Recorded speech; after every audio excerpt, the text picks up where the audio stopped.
একটি হাসপাতাল যেখানে সবাই নতুন জীবনের অপেক্ষায় থাকে, কিন্তু আজ সেখানে এমন একটি ঘটনা ঘটতে চলেছে যা মুহূর্তে বদলে দেবে পরিবেশ। সুদেবের একটি আচরণ দেখে রাগে ফেটে পড়বে অনুভব, আর লাজুও বুঝে উঠতে পারবে না এটি কি শুধু আবেগ নাকি এর পেছনে লুকিয়ে আছে অন্য কোনো রহস্য। বর্ণতার নিয়মিত স্বাস্থ্য পরীক্ষার জন্য অনুভব ও লাজু পরিবারের সবাই হাসপাতালে এসেছে।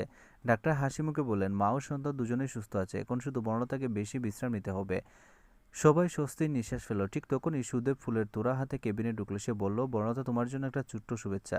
বর্ণতা হাসিমুখে ধন্যবাদ জানালো। কথা বলতে বলতে সুদেব আবেগে বর্ণতার বেবি পাম্পের দিকে হাত বাড়িয়ে স্নেহভরে আলতো করে আদর করলো। ঘটনাটি দেখি অনুভব বিস্মিত হয়ে এগিয়ে গেল।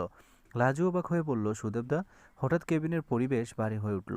সুদেবের আচরণ দেখে অনুভব দ্রুত তার সামনে গিয়ে দাঁড়ালো। সে শান্ত কিন্তু কঠোর গলায় বলল, সুদেব, তুমি কি করছো? সুদেব কিছুটা অপ্রস্তুত হয়ে বলল, আমি শুধু খুশিতে অনাগত শিশুর জন্য আশীর্বাদ করছিলাম, আমার কোনো খারাপ উদ্দেশ্য ছিল না। লাজু সঙ্গে সঙ্গে বলল, সেই উদ্দেশ্যই থাকুক, বনলতা দিদির ব্যক্তিগত সীমার সম্মান সবার রাখা উচিত। পরিস্থিতি উত্তপ্ত হয়ে উঠতেই বর্ণতা নিজেই বলল, দয়া করে আর কেউ ঝগড়া করো না, হাসপাতালে এসেছে চিকিৎসার জন্য, ঝামেলা করার জন্য নয়। ঠিক তখনই কেবিনের বাইরে দাঁড়িয়ে থাকা এক অচেনা ব্যক্তি মোবাইলে পুরো ঘটনাটি ভিডিও করে দ্রুত সরে গেল। কেউ তার দিকে খেয়ালই করলো না। কিছুক্ষণ পর হাসপাতালে করিডোরে হঠাৎ হইচই শুরু হয়ে গেল। একজন নার্স দৌড়ে এসে বললেন, আপনাদের কারো একটি ভিডিও সোশ্যাল মিডিয়ায় ছড়িয়ে পড়েছে।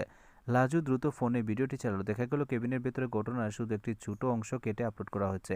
অনেকেই ভুল বুঝেছে, কিন্তু বিভিন্ন মন্তব্য করেছে। অনুভব রাগে বলল, এটা ইচ্ছে করে এডিট করা হয়েছে, পুরো ঘটনাটা দেখানো হয়নি। ঠিক তখনই হাসপাতালের সিসিটিভি ফুটেজ আনা হলো। সেখানে স্পষ্ট দেখা গেল সুদেব বর্ণতার অনুমতি নিয়েই তাকে শুভেচ্ছা জানিয়েছিল, আর এরপরে অচেনা লোকটি লুকিয়ে ভিডিও ধারণ করে বেরিয়ে যায়।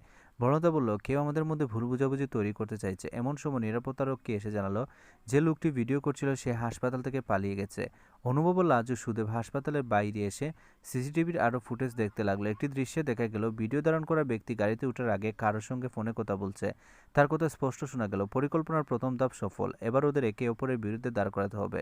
এই কথা শুনে সবাই বুঝতে পারলো পুরো ঘটনাটি পরিকল্পিতভাবে ভুল বোঝাবুঝি তৈরির জন্য ঘটানো হয়েছে।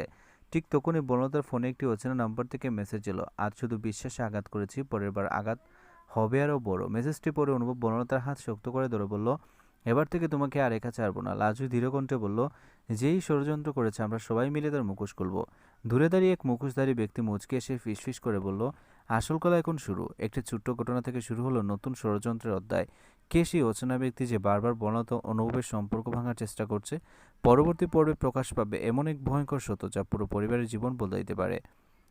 ভিডিওটি ভালো লাগলে অবশ্যই লাইক, কমেন্ট আর সাবস্ক্রাইব করতে ভুলবেন না।